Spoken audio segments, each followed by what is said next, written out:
Hey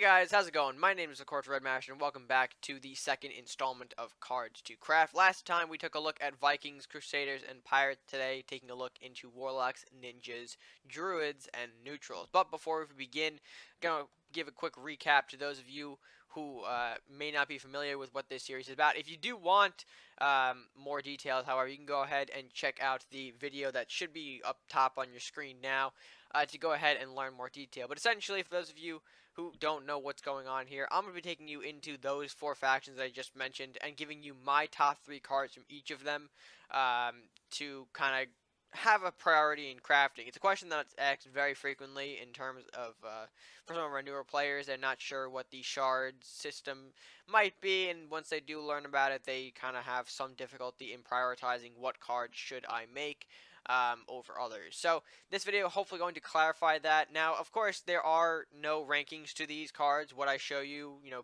can get them in any kind of order you like. There is no importance. If you do play a certain faction, though, I do recommend sticking to those factions, i.e. if you're mainly a Warlock player, try to get the Warlock cards first. If you're mainly a Druid player, try to go for the Druid cards first. You kind of see where I'm going with this, pretty self-explanatory there. Also, another note, I don't really head into the commons and basics. That's not to doubt that they are powerful in their own right. We see a ton of commons and basics used in the meta, in the ladder, but essentially this is going to be focusing on cards from a rare to legend variety, just because those cards we don't see too often when you're opening packs and whatnot, so those are going to be the ones that you're going to end up wanting to craft rather than commons and basics. You know, a few weeks in the game and you should be able to at least obtain most of the commons and basics for yourselves already, so there's not really much of a need to craft them there. But anyway, with that being said, let's go ahead and jump right into our first faction of the video, the Warlocks. So, starting things off, it was actually a bit of a tie, honestly, in my opinion, between this card, Flame Prince, and the Unholy Altar. Now, if you guys remember, the Unholy Altar was the card I mentioned in the previous video that kind of ties in with the whole idea of the Rat Hovel and spawners and how it's only there's only 2 of them in the game, and those 2 being it. So there is definitely a bit of an interesting area right there in regards to Altar. But instead, I decided to go with Flame Prince because, in my opinion, Flame Prince is more versatile than Unholy Altar. If you guys do want a more overall strong spawner, the Hovel is definitely superior to the Altar. But regardless, Flame Prince I decided to be the card that I showcase here to just be I wouldn't say number 3, but it is going to be kind of the option that is going to weed out over Unholy Altar, in my eyes anyway. And that is because of the ability that it has. Of course, gaining 1/1 at the start of your turn. For 2 gold, you place this down, and this unit will slowly continue to build. How big, you ask? Well, that's dependent on how long you can keep it alive. Now, there are things out there, we like in the Warlocks, that deal with burns, so cards like Blue Fire, Disintegrate, they can hit that very early on. But if you keep Flame Prince alive, you can have a very big body by the time you get into your mid or late game to kind of just be like, oh, I still have this, by the way, here you go. So, yeah, Flame Prince, I would say, is definitely more of a stronger option. Unholy Altar, I would probably more classify to those of you who will maybe want to play a Undead or Swarm archetype. Maybe prioritize that before Flame Prince. But Flame Prince, for those of you who are just kind of playing Warlocks in general, I recommend grabbing some copies of Flame Prince. If you don't have it, if you have a spot, if you're not sure what to do with it, sometimes decks can kind of go, well without Flame Prince. But I'll say Flame Prince is definitely a nice backup to have there. Let it slowly build up over time and create this big body. That is difficult to take down without the use of burn or hard removal. So, Flame Prince, our first choice here for the cards to craft. Next up, we have Dragon's Fire. 6 gold, dealing 3 damage to all enemy units. Now, honestly, I have to say, Dragon's Fire is probably one of the best cards within the Warlock faction. A lot of the Warlocks can sometimes be considered to be mostly archetypal. From things like Last Will to Undead. A lot of their things mainly stick to a certain archetype, except for Burns. Burns are kind of like their own category that then, Dragon's Fire, of course, fits into that category. But Dragon's Fire kind of stands above the rest of the Burns as being this sort of, the top tier of the burns. There isn't really any other card in the game except for Flamestorm that deals sort of damage to the entirety of the board. From what I remember, I'm just kind of, yeah, Flamestorm is going to be the only other card. But that, of course, deals 2 to, of course, everything on the board. So including your own units will be taking a hit of 2. Dragon's Fire is just a cut above that for having 1 more damage and 2 only having to deal with the enemies. Of course, Dragon's Fire doesn't really hit 3 on buildings and castles, but that, for what it can do, it can more than make up for in its lack of building targeting. Dragon's Fire, of course, dealing 3 damage. 3 damage, if for some of you guys who may not be aware, 3 is a very sort of critical number. A lot of units kind of edge on between the realms of like 3-4 HP as sort of like untouchable. Well, that's kind of not where I'm going with this. I want to say 3 is, of course, a pretty much solid number for everything that can be a threat to you. Cards like RedMaster sit at 3 health. A lot of range units sit at the lower ends of the spectrum in terms of health. Windmaster, Acolyte, Wind Mage, Acolyte, Sea Witch. They all range in that kind of low health category. So units that are going to be kept back primarily by the enemy, and range units and whatnot, easily blasted away by Dragon's Fire. Swarms, massive swarms of rats or zombies that might be coming at you can be taken out very easily and very efficiently with the use of Dragon's Fire, until they start getting into that, 4 health category, in which case a little shaky there, but Dragon's Fire should be able to do the job nonetheless. So you kind of see where I'm going with this. It's a reliable board wipe that you can keep in your deck, knowing that, whether or not you'll be able to use it or not, it's just going to be super handy, super reliable. And I always throw in 2 copies of Dragon's Fire into any deck. 3, of course, is a bit risky because then you risk drawing Dragon's Fire and being unable to use it. Of course, it is 6 gold. Let's remember that. So you are investing quite a bit to use Dragon's Fire. But overall, I would have to say Dragon's Fire 2 copies is nearly a must for every Warlock deck because of how reliable, how strong it is, and how much, it just won't backfire on you unless, it's a desperation play. But at that point, desperation's kind of in the name. So, with that being said, Dragon's Fire going to be our second card here, and a very, very reliable choice within the Warlock faction. And finally, not going too far down the line here, we have Arcanon, Lord of Chaos. Now, if Dragon's Fire probably is considered maybe one of the best spells within this faction, Arcanon I would have to kind of give it, equal praise as one of the stronger units in the faction. Now, of course, there are things here, Darkbender, which is a very solid unit, but of course that is a common, so you guys should already be having that. Rakanoth, more of an archetype card, so, a little iffy on there. But Arcanon, I would say, is probably a very, very strong, maybe in my opinion, top tier Arcanon card? Warlock card. Excuse me. And the reason that is because he has such a unique ability that no other card has. And that is the randomizing of all spell targets. All spell cards now have random targets. In a game where, burn can be very important and very crucial, giving a unit a certain spell, being able to give it more movement with spells, and being able to kind of reinforce your board or with spells is so important. Arcanon really takes that and just says, yeah, no, we're going to flip that on you. And, he's been kind of known to be hiding in various Warlock decks, maybe at a copy or 2 if the players have room.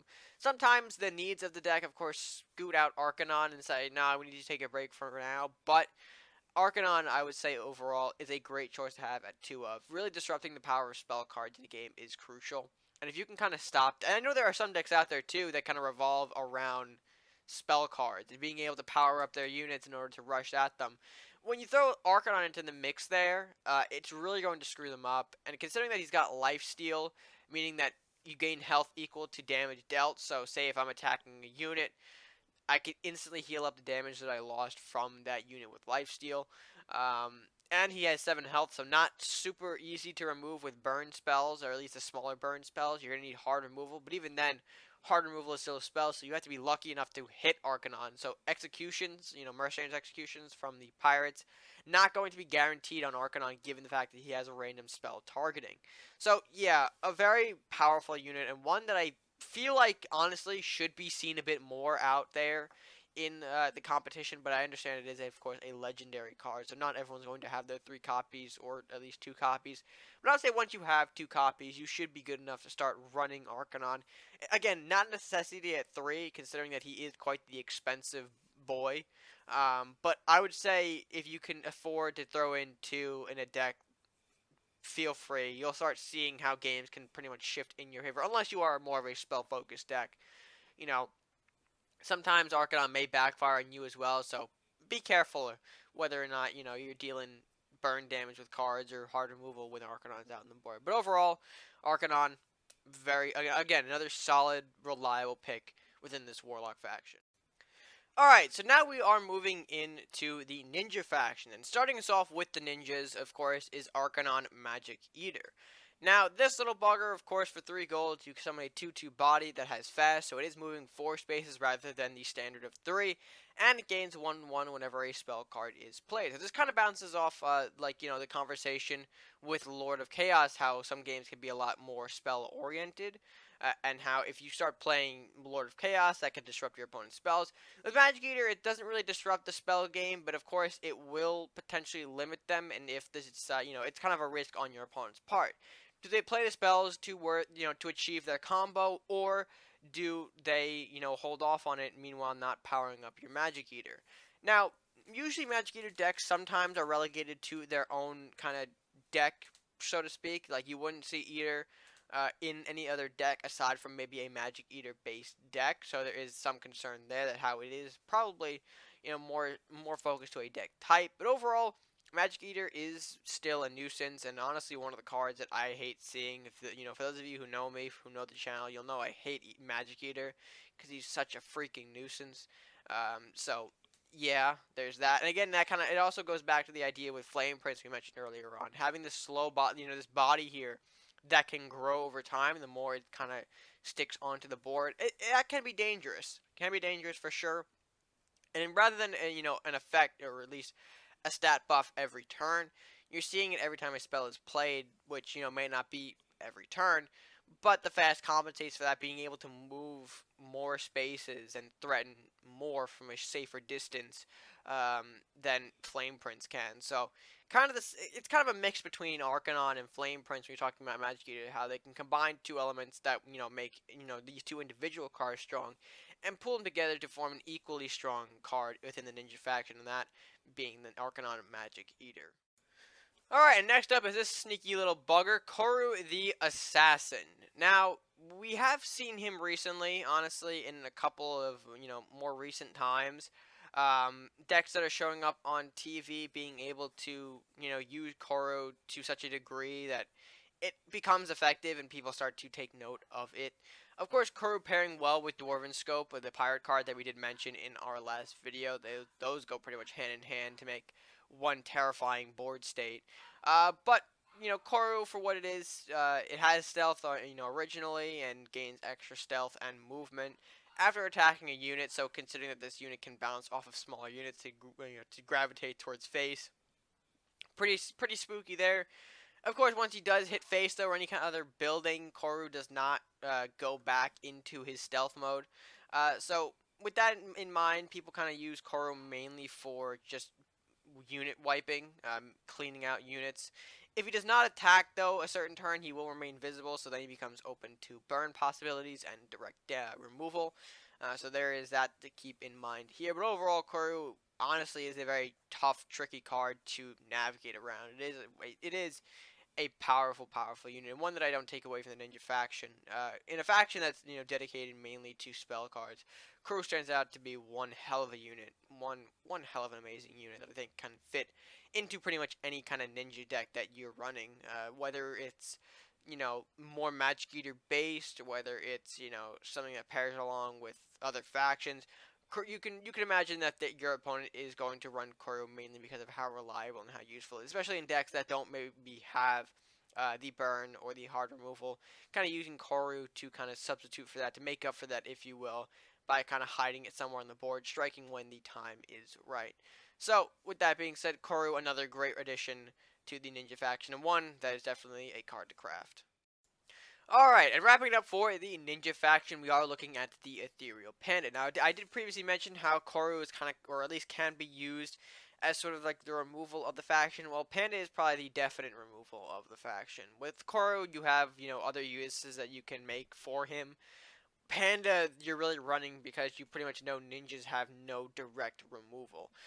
Being able to return up to 2 random enemy units to your own hand, when you consider that there are late game possibilities for that, returning things that are going to be probably costing you more, or at least your opponent more to kind of resummon and to reuse, that's definitely critical, especially in a time where you could, of course, make that big play and really halt whatever your enemy is planning to do with their units. So, Panda again, there's really much else to say. The body is kind of a weak 2-2, of course, for 6 gold. I understand that.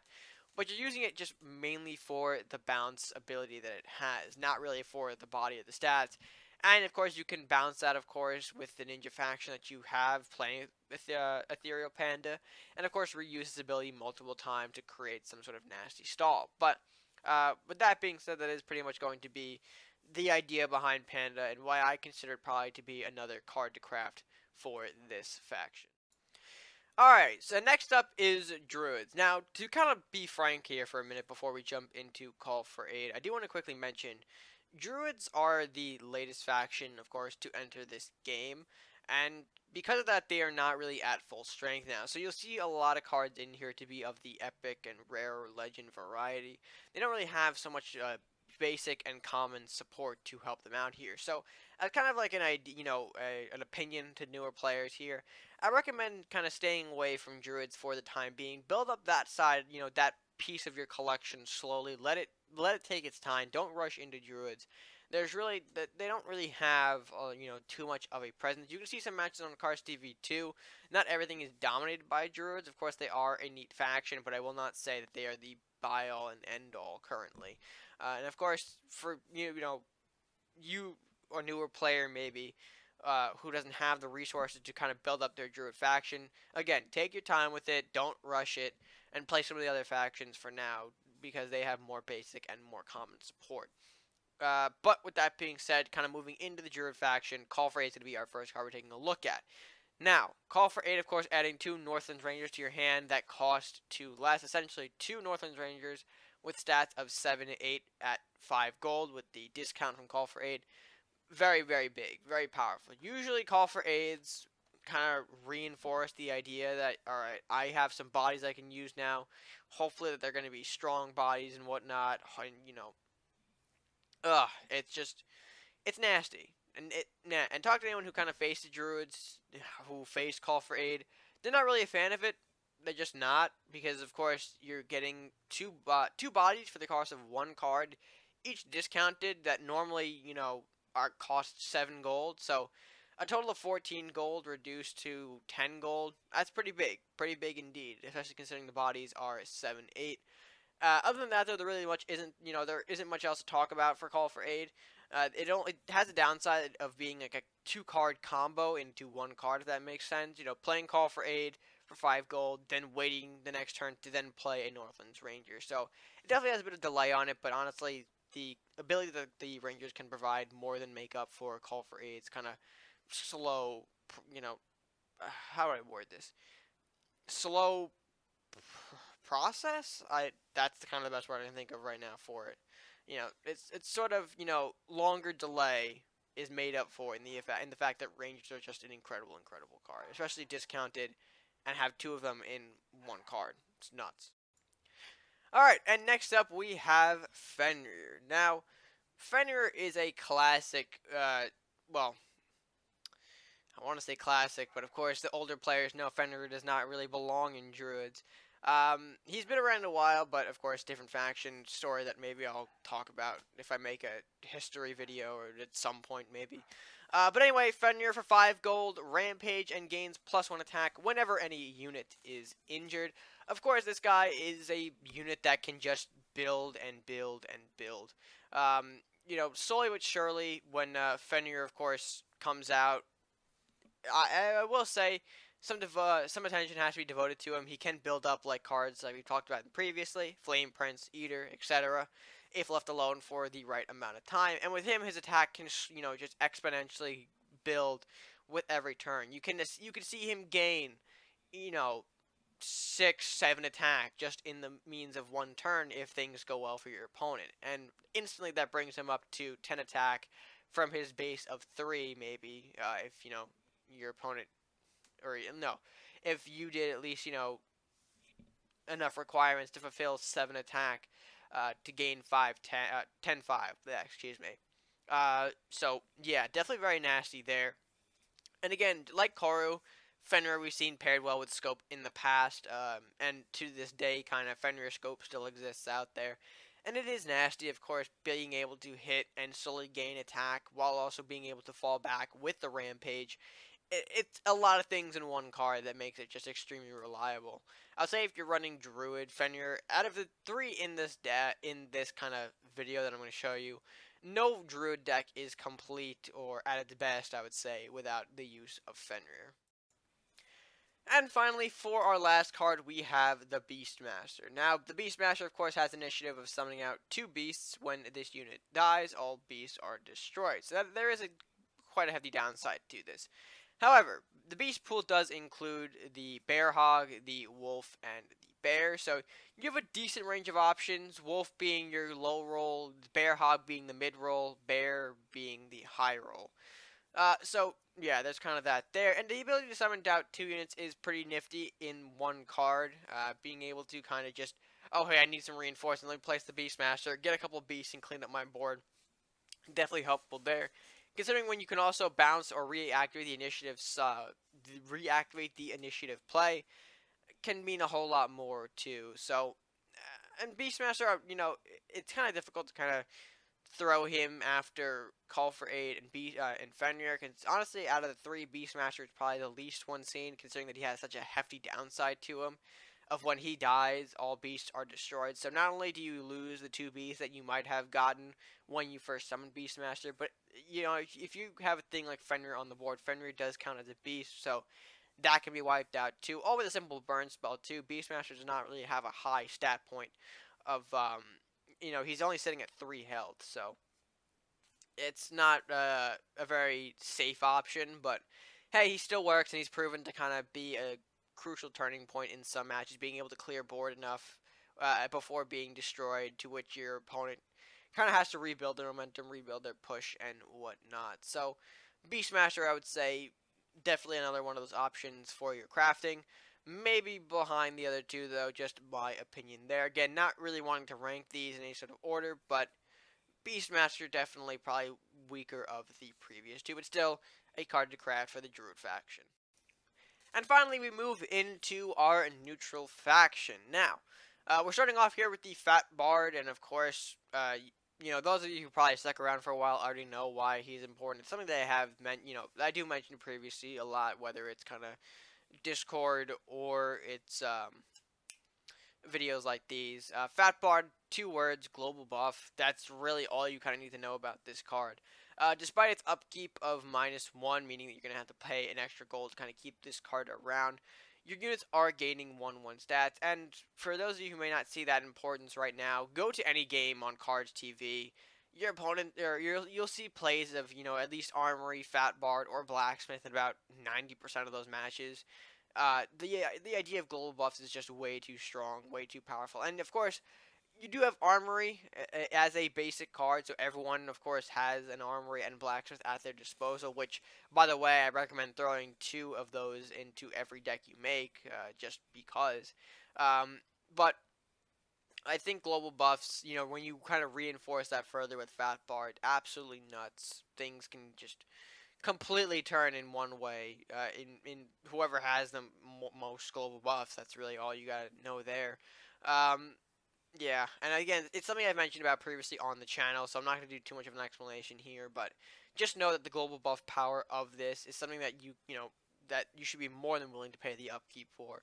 And with hell, you can even negate that if you have the pirate faction, but the 1/1 buff and the idea of global buff is such a powerful, powerful tool that Fat Bard is definitely a card to craft within the neutral faction. Next up, we have the Rat King. Now, Kind of the same idea with in terms of upkeep, similar to Fat Bard, this time a -2. However, you can of course summon up to 4 rats with the Rat King. Now, bear with me here, bear with me. I know it may not seem strong to have a Rat King pop out. Of course, summon 5 rats and whatnot, and have each of those rats, of course, being at 1/1. But you have to consider this: for 3 gold, you are essentially bringing out the attack and defense power of a 5/5 unit.